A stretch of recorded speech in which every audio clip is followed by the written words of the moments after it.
Bengal chemicals, Bharat की पहली दवा फैक्ट्री की अनकही कहानी। भारत में दवाएं कभी बनती ही नहीं थीं।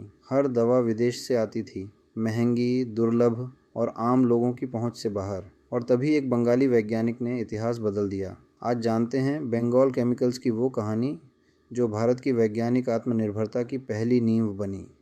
19वीं सदी के अंत में भारत पूरी तरह विदेशी दवाओं पर निर्भर था।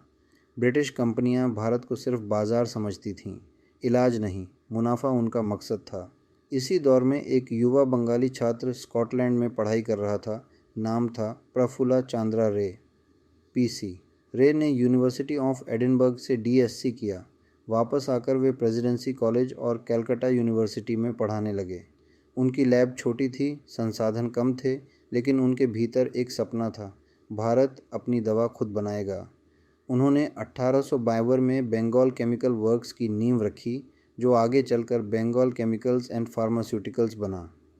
12 अप्रैल 1901 को कोलकाता में आधिकारिक रूप से Bengal chemical and pharmaceutical works LTD की स्थापना हुई। यह भारत की पहली फार्मास्यूटिकल कंपनी थी, पूरी तरह भारतीय दिमाग, भारतीय तकनीक और भारतीय मेहनत से बनी। आज इसका मुख्यालय 6 गणेश चंद्रा एवेन्यू, कोलकाता में है। ब्रिटिश कंपनियां बंगाल केमिकल्स की सफलता से परेशान थीं। कच्चा माल रोकना, लाइसेंस में देरी, अफवाहें फैलाना, हर तरह की बाधा डाली गई। लेकिन पियोत्सी रे ने हार नहीं मानी।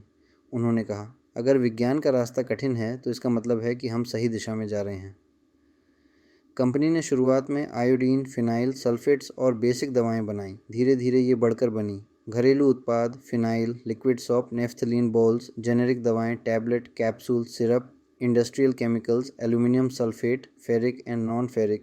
ये सब पूरी तरह स्वदेशी तकनीक से बनता था। बंगाल केमिकल्स सिर्फ एक कंपनी नहीं थी, ये स्वदेशी आंदोलन का वैज्ञानिक प्रतीक बन चुकी थी।